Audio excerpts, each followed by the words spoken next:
আছেন? আশা করি আল্লাহর অশেষ রহমতে খুব ভালো আছেন। আমিও আলহামদুলিল্লাহ ভালো আছি। তো আজকের রেসিপি সরপুঁটি মাছের দো পেঁয়াজা। তো এই সরপুঁটি মাছের দো পেঁয়াজা রান্না করার জন্য যেখানে আমি 7 পিস সরপুঁটি মাছ ছোট বড় মিলাই নিয়ে নিছি। এটাকে কেটে ধুয়ে পরিষ্কার করে লবণ আর হলুদ মাখায় রাখছি। প্রথমে আমি এটা ভাজা শুরু করব। ভাজার জন্য এই যে একটা ফ্রাই প্যান অলরেডি চুলাতে বসাই দিছি। ফ্রাই প্যানটা গরম হয়ে গেছে, এই পর্যায়ে আমি তেলটা দিয়ে দিব। আর তেলের মেজারমেন্টটা বললাম না, মাছটা ভাজার জন্য যতটুকু লাগে অতটুকু আপনারা দিয়ে নেবেন। তেলটা গরম হয়ে গেছে, এখন আমি মাছটা দিয়ে দিব আর মাছটা ভাজবো। তো ভাজাটা আর পুরোপুরি আপনাদের সাথে শেয়ার করলাম না, কারণ মাছ ভাজা আমরা সবাই জানি, তাই না আমার প্রিয় ভাই বোনেরা? তবে আজকের এই রেসিপিটা যদি একটু ভালো লাগে তাহলে আমার চ্যানেলটাকে সাবস্ক্রাইব করবেন, লাইক করবেন, শেয়ার করবেন এবং কমেন্টস করবেন। প্লিজ আমার ভাই বোনেরা আমার পাশেই থাকবেন। এই মাছগুলি আমার ভাজা হয়ে গেল, এখন আমি রান্নাটা শুরু করব। এর জন্য এই যে আরেকটা ফ্রাই প্যান বসাই দিচ্ছি। এখন এখানে আমি 4 চামচ তেল দিয়ে দিব। বিসমিল্লাহির রহমানির রহিম। তেলটা গরম হয়ে গেছে, এখন আমি 2টা তেজপাতা দিয়ে দিব। এখন হাফ কিলো একেবারে কচি পেঁয়াজ, মানে মাজরা থেকে উঠানো পেঁয়াজটা, এটা আমি দিয়ে দিব। এখন এই পেঁয়াজটাকে আমি একটু ভেজে নেব। আজকের এই রান্নাটা একেবারে সহজ, কিন্তু খাইতে অনেক টেস্টি হয়। তো প্রিয় ভাই বোনেরা, যাদের হাতের কাছে সরপুঁটি মাছ আছে, আমার রেসিপিটা ফলো করে অবশ্যই বাসায় ট্রাই করবেন। আর যারা ফেসবুক পেজ থেকে দেখতেছেন তারা পেজটাকে লাইক শেয়ার কমেন্ট করে দেবেন। এই পেঁয়াজটা একটু হালকা ভেজে নিলাম। এখন এই পর্যায়ে দিব আমি 1 চামচ আদা রসুন পেস্ট।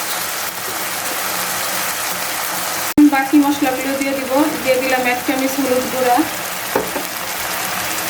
1 চামচ মরিচ গুঁড়া, আর 1 চামচ দিলাম ধনে গুঁড়া, আর জিরা গুঁড়াটা আমি পরে দিব। দিয়ে এখন ভালোভাবে এই পেঁয়াজটার সাথে একটু কষাই নিব। এর মধ্যে সামান্য একটু পানি দিয়ে দিব। সামান্য একটু পানি দিয়ে দিলাম। এখন দিব আমি স্বাদ মতো লবণ।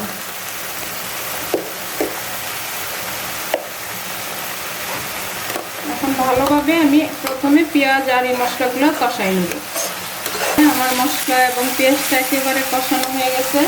এখন এই পর্যায়ে আমি দিয়ে দিব 1 চামচ জিরা গুঁড়া।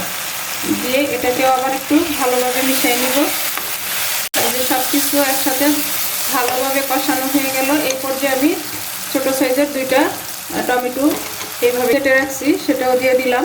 দিয়ে আবার একটু মিশিয়ে দিব। আজকের এই সরপুঁটির দো পেঁয়াজাটা আমার বাসার সবার পছন্দের। তো প্লিজ আপনারা যারা যারা এই সরপুঁটি মাছ পছন্দ করেন তারা এইভাবে রান্নাটা করে দেখতে পারেন, ইনশাআল্লাহ ভালো লাগবে।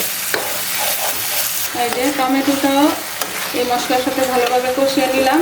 এখন আমি 1 কাপ ধনেপাতা নিয়ে নিছি। এখন আমি 1/2 কাপের হাফ এখানে দিয়ে দিব প্রথমে মাছ দেওয়ার আগে।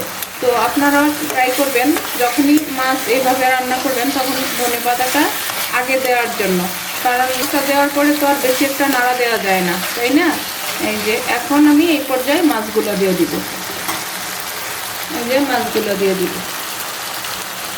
মাছগুলো দিয়ে হালকা হাতে একটু নেড়ে দিব।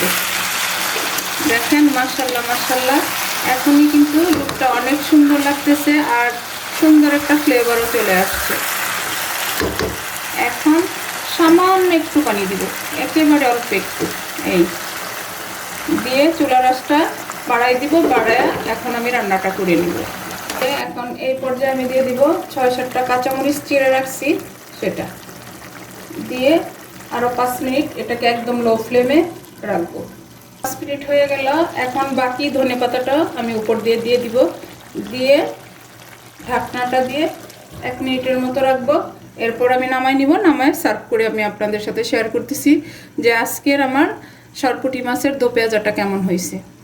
দেখেন মাশাল্লাহ মাশাল্লাহ হয়ে গেল আমার সরপুঁটি মাছের দো পেঁয়াজা। মাশাল্লাহ এত টেস্টি হয়েছে, বাসায় না বানালে কিন্তু এই টেস্টটা বুঝতে পারবেন না। তো প্লিজ কার কার এই মাছ পছন্দ তারা অবশ্যই আমার এই রেসিপিটা ফলো করে এই সরপুঁটি মাছের দো পেঁয়াজাটা বানায় দেখতে পারেন।